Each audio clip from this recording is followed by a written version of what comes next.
अब त्यो type C को हेर्नुभन्दा पहिला टाइप बी को अलिकति रिक्याप गरौँ। टाइप बी मा कसरी चार्जिङ डिटेक्ट हुन्थ्यो, कसरी फास्ट चार्जर हो भनेर बुझ्थ्यो, त्यो त बुझ्नु पर्यो नि।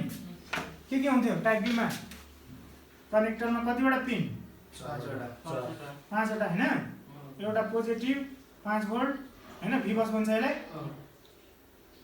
एउटा डीएम डीपी, त्यसपछि आईडी ओटीजी को, अनि एउटा ग्राउन्ड। यो पिनहरु हुन्थ्यो नि। अब यो 5 भोल्ट सिधै चार्जिङ आईसी मा जान्थ्यो, सिधै अथवा ओबीपी आईसी भएर हो। अनि यो डीएम डीपी सिधै सीपीयू कहाँ जान्थ्यो? सीपीयू मा र प्लस पीएमआईसी मा पनि। पीएमआईसी अथवा चार्जर आईसी हैन, चार्जर आईसी अथवा कहाँ पीएमआईसी। ल एक पिस यहीबाट जम्पर हानेर सीपीयू तिर पनि निस्क्यो।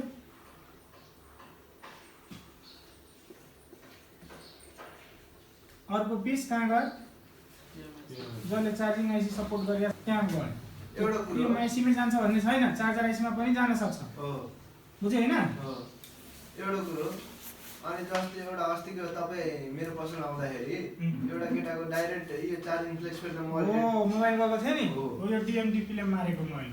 अनि त्यो किन चार्जिङ आईसी मा नगरे सीपीयू मा गयो भन्नुभयो त? अब यस्तो यहाँ केबल छ हो, यो त प्राय आजभोलि तलको फ्लेक्समा हुन्छ नि त, सब बोर्डमा हैन।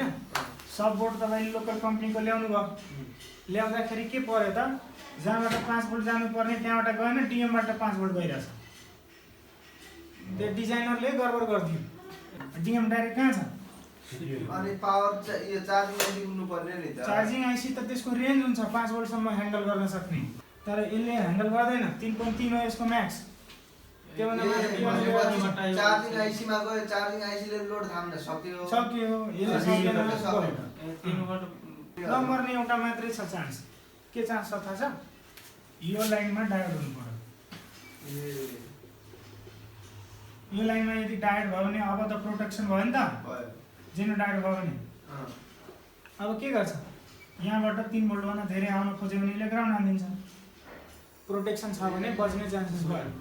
प्रोटेक्सन छ भने त ल हदसम्म बच्यो, नत्र गयो हैन। ल अब हेर्नु, अब यहाँ यो चार्जर आईसी मा यो डीएमडीपी ले के गर्छ यहाँ हैन, अनि यता डीएमडीपी गएको छ, यसले के गर्छ? यो चार्जिङ आईसी ले कुराकानी गर्छ, सीपीयू ले डाटा लेनदेन गर्छ। डीएमडीपी चार्जिङ आईसी ले चाहिँ छिटो चार्ज गरेर बढाउने काम गर्छ भने सीपीयू ले चाहिँ ओटीजी डिटेक्ट गर्छ। यहाँ यूएसबी कनेक्टरमा ल्यापटप जोडेको छ भने यहाँबाट डाटा लिने दिने काम मात्रै गर्छ हैन सीपीयू ले।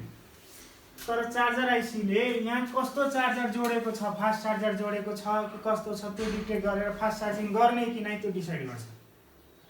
कुरो बुझ्नुभयो कि नै? जस्तै हामीले चार्जर यहाँ जोड्दाखेरि हैन, चार्जर जोड्दाखेरि यो दुईटा लाइन सर्ट हुन्छ हैन। त्यो दुईटा लाइन सर्ट भइसकेपछि चार्जर आईसी ले थाहा पाउँछ यहाँ फास्ट चार्जर जोड्यो हैन, अनि फास्ट चार्जिङ स्टार्ट गर्छ। त्यो दुईटा सर्ट हुन्छ। सर्ट कतिचोटि देखाएको लास्टमा सर्ट हुन्छ भन्छ। चार्जर जोड्दाखेरि दुईटा सर्ट हुँदैन, कतिचोटि देखाएको याद गरे। ल अहिले भर्खर चेक गर्दा हुन्छ। चार्जर लाउँदै के हुन्छ, यो डीएमडीपी लाइन सर्ट हुन्छ। अनि चार्जर आईसी ले के थाहा पायो? यहाँ चार्जर जोडेको छ भनेर, फास्ट चार्जर हैन, अनि बल्ल फास्ट चार्जिङ स्टार्ट गर्छ। कुरो बुझ्नुभयो? तर यहाँ चार्जर जोडेको छैन, ल्यापटपबाट जोडेको छ भने दुईटै सर्ट हुँदैन, अनि यसले बुझ्छ फास्ट चार्जर छैन, अनि स्लो चार्जिङ गर्छ। अनि सीपीयू ले पनि दुईटै लाइन यो फ्री भएको कारणले डाटा कम्युनिकेसन पनि गर्न पाउँछ। एउटा कुरो। अनि जस्तै चार्जर पनि त फास्ट चार्जर हुन्छ नि सर? फास्ट चार्जर भएर मात्रै हुँदैन, फास्ट चार्जर छु भनेर यसलाई जानकारी दिनु पर्यो। भनेपछि मैले कुरो बुझे अनुसार तपाईको कुनैमा फास्ट चार्ज भएन है, त्यसलाई उसले अब डाटा लेनदेन गरेन नगर्छ मतलब भएन।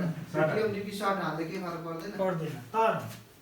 तर यहाँ कटेको छ, यहाँ सर्ट गरेको अर्थ हुँदैन। बुझे त्यो त? बुझ्नुभयो नि? लाइन पुरै क्लियर हुनु पर्यो, बल्ल यहाँ सर्ट गर्नु पाइन्छ।